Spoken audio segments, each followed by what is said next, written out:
talk to you again this year about the wyvern. Today we're going to talk about the heart of the wyvern, the perseverance of the wyvern, and the toughness of the wyvern. During the Middle Ages, the wyvern was a symbol of evil, a symbol of war, a symbol of sickness, a symbol of sin, a symbol of the Black Death.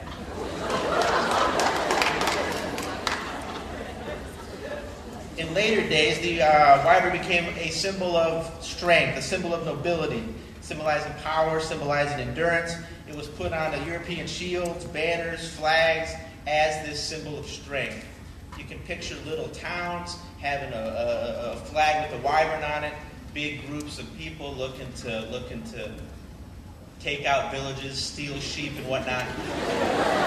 They would go from village to village. They'd see the flag with the wyvern. They'd skip that village and move forward because of the symbol of the wyvern.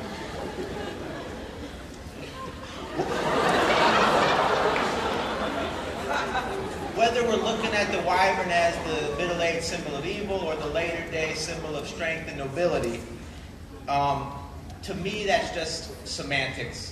Enemies of the wyvern obviously will say the wyvern's evil. People that the wyvern is protecting obviously will side on this, with the wyvern. One man's hero, another man's terrorist, that kind of thing. But it's the characteristics that both sides share. That's where the truth, I feel, lies. The wyvern, everyone claims, preys on large animals, elephants and hippos and whatnot, uses its poisonous tail to kill its prey, and the wyvern lives in caves. How do you know it's a wyvern cave? All the literature and my wyvern friends on the internet say that there are piles of bones all over the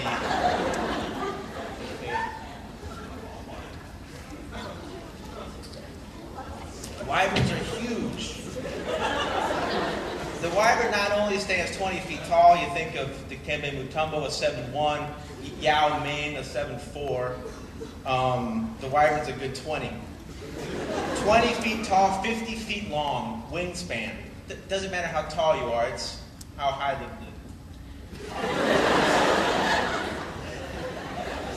the wyvern's not only huge, but fast. If you think of dragon-like creatures, a term that we don't like to use for it, but you guys wouldn't understand the more sophisticated terms that we use online. If you think of the dragon-like creatures, this is the LeBron James of dragon-like creatures. Bigger, stronger, yet faster and more agile. Talons, poisonous talons. Poisonous tail. Blade-like teeth.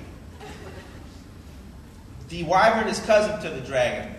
While the dragon has 4 legs and wings, giving it 6 little things, the wyvern has just legs and the wings.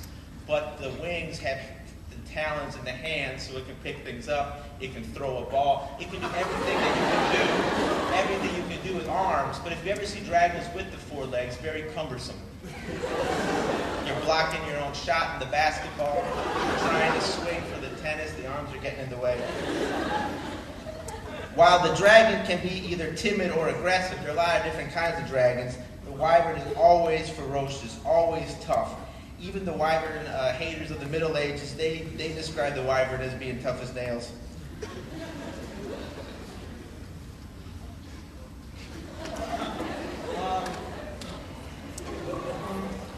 see that the wyvern is often described as breathing fire, but it's also described as breathing poison. And then while dragons can only breathe fire out, wyverns can breathe fires in and out. I didn't find out where that would be useful, but I'm going to continue.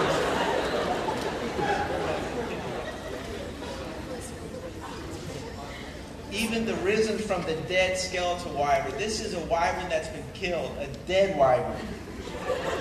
Keeps fighting. Its talons are still poisonous.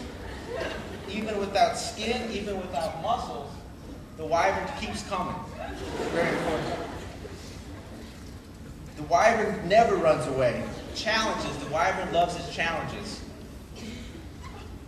Oh, a little blood over here. Fighting until death and then a little bit beyond death. Some of my upper prep buddies, we were having a wyvern talk last month, asked me if wyverns were real. An interesting question. So I went back to my friends on the internet. Some experts, not of your traditional scholarly institutions perhaps, but experts nonetheless, claim that the wyvern comes from the Pterosaurus, I'm going to call it, a large flying reptile thought to have gone extinct around 65 million years ago. That's where the legend of the wyvern came from. These respected in the wyvern world experts also have talked about unconfirmed sightings of the wyvern / Pterosaurus in remote areas such as Congomato in Africa. There have also been some things in the 20s and 30s in Jamaica and Costa Rica about this animal, but we don't have much more time, so we won't get into that. So our old wyvern mascot uniform that we see at the ball games and walking around, it served us well. It's a nice cuddly guy. We all like him. But with our new appreciation of what the wyvern really is, we thought it would be nice to get a new wyvern mascot. So then we're going to introduce that wyvern mascot now.